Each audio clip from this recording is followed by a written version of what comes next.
Have you ever thought to yourself, man, I heard Willem Dafoe has a huge hog. I wish somebody made a movie where you'd pull it out and slap the shit out of it. Well, have I got the movie for you. Taking place around 900 AD, the Northman tells the story of a young prince named Amleth, who witnesses the murder of his father, King Arvindil, and promises to John Wick the fuck out of the bad guys. Let's dive in.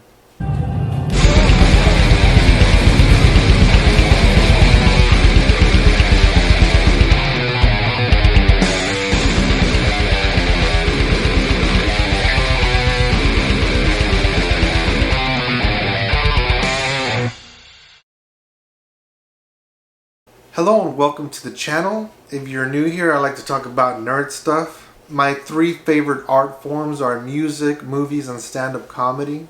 And I'm going to start including more movies and maybe stand-up in the future, as well as music.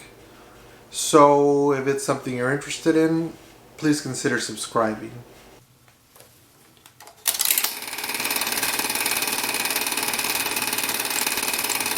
This is the third film by Robert Eggers, whom had previously made The Witch, or as I call it, The Bavitch, and The Lighthouse, both of which make heavy use of their locations' atmospheres and set a mood for the film.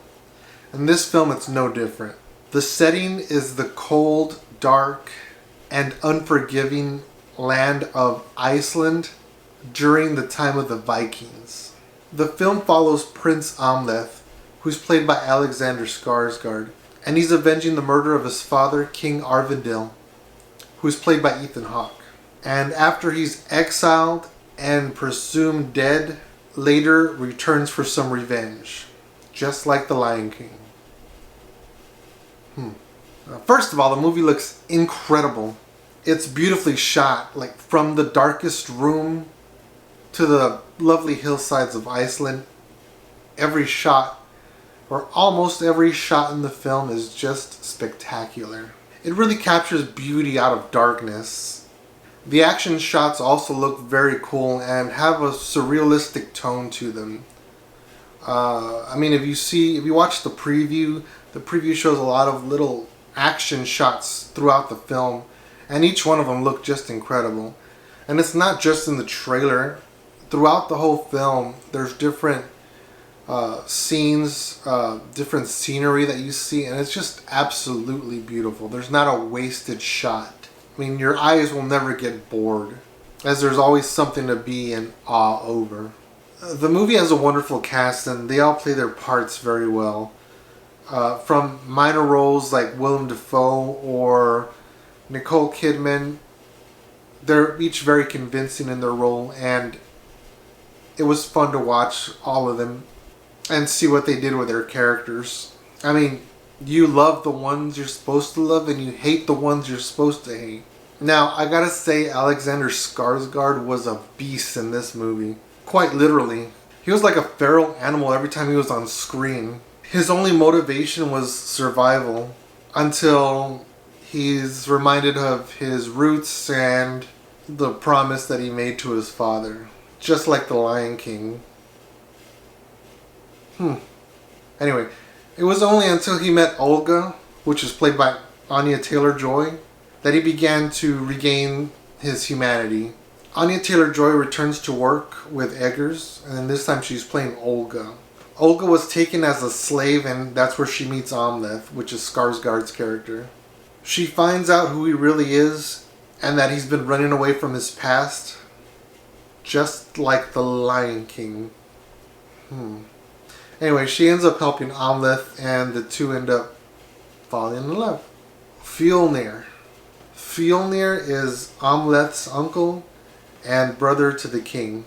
Now, after returning from battle, Fjolnir gathers a mob, slays the king, and takes over as the king of the village, just like The Lion King.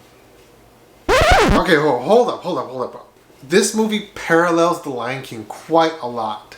It was only during my writing of this where I started to look back at how I can explain everything, and that's what I started to realize, that this movie is basically The Lion King in Viking times. I mean, the king gets murdered by his brother. The son is exiled and presumed dead. He meets some friends who find out about his past and then help him kick some ass at the end. I mean, this movie even has a dick-slinging Rafiki. But anyway, despite all the parallels, this movie really kicked ass. I loved every minute of it. Like I said, the visuals were awesome. The action was awesome. The acting was great. Eggers did it again. Now, I know he didn't really like the fact that the studio wanted more control than he was willing to give. Despite that, I think this movie was really, really good. I rank it a 9 out of 10.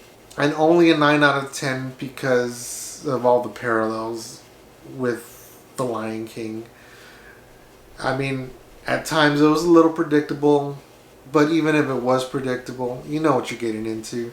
As soon as you see the king beheaded, you know this is going to be a revenge story. They allude to it in the previews of the film anyway. But like I said, it's a great film, and I do highly recommend checking it out. But that's just my opinion. What do you think? Did you watch the movie? Did you like it? Did you hate it? Do you wish you could shit on it? Let me know. Until next time, see y'all later.